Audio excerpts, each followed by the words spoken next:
Hey class, this is Mr. Clark, and these are the video lecture notes for History 17B, Chapter 24, The Jazz Age, Redefining the Nation, 1919 to 1929. Next slide. Here's an overview of the chapter and its headings. Next slide.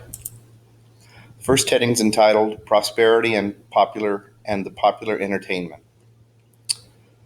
For many middle-class Americans, the 1920s was a decade of unprecedented prosperity. Next slide. Rising earnings generated more disposable income for the consumption of entertainment, leisure, and consumer goods. Next slide. This new wealth coincided with and fueled technological innovations, resulting in the booming popularity of entertainments like movies, sports, and radio programs. Here's good old Babe Ruth. Next slide. Henry Ford's advances in assembly line efficiency created a truly affordable automobile, making car ownership a possibility for many Americans. Next slide. Advertising became as big an industry as the manufactured goods that the advertisers represented. Next slide. Many families relied on new forms of credit to increase their consumption levels and strive for a new American standard of living. Next slide. The next heading is entitled Transformation and Backlash. The old and the new came into sharp conflict in the 1920s. Great picture here. Next slide. In many cases, this divide was geographic as well as philosophical. City dwellers tended to embrace the cultural changes of the era. Next slide. Whereas those who lived in rural towns clung to traditional norms.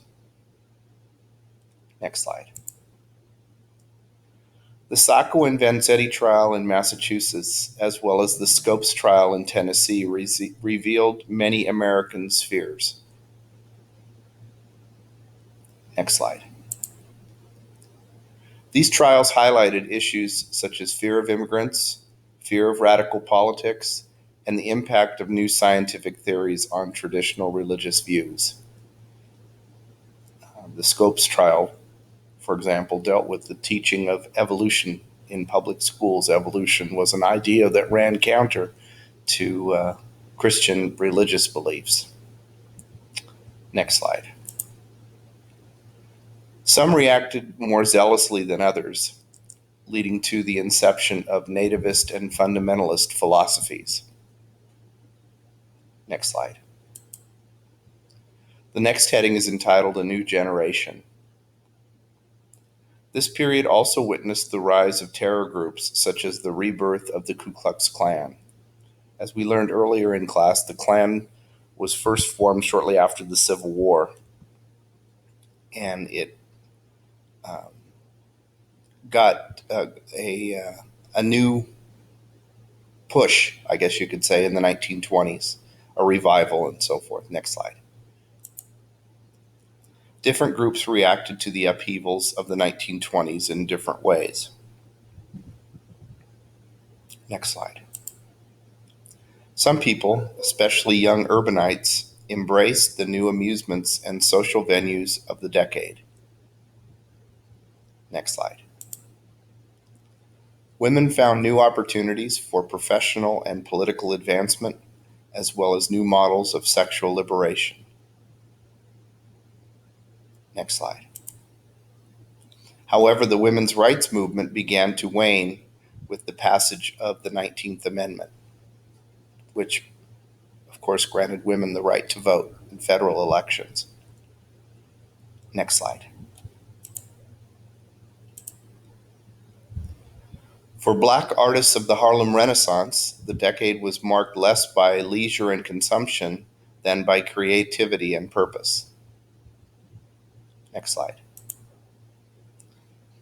African American leaders such as Marcus Garvey and W.E.B. Du Bois responded to the retrenched racism of the time with different campaigns for civil rights and black empowerment. Next slide. Others, like the writers of the Lost Generation, reveled in exposing the hypocrisies and shallowness of mainstream middle class culture. Next slide. Meanwhile, the passage of prohibition served to increase the illegal production of alcohol and led to a rise in organized crime. Next slide. The last heading of this chapter is entitled Republican Ascendancy, Politics in the 1920s. After World War I, Americans were ready for, quote, a return to normalcy, end quote, and Republican Warren Harding offered them just that. Next slide. Under the guidance of his big business backers, Harding's policies supported businesses at home and isolation from foreign affairs. Next slide. His administration was racked by scandals, and after he died in 1923, Calvin Coolidge, his vice president, continued his policy legacy in much the same vein. Next slide. Herbert Hoover, elected as Coolidge's heir apparent, planned for more of the same until the stock market crash ended a decade of Republican ascendancy. Next slide. And that's it for chapter 24.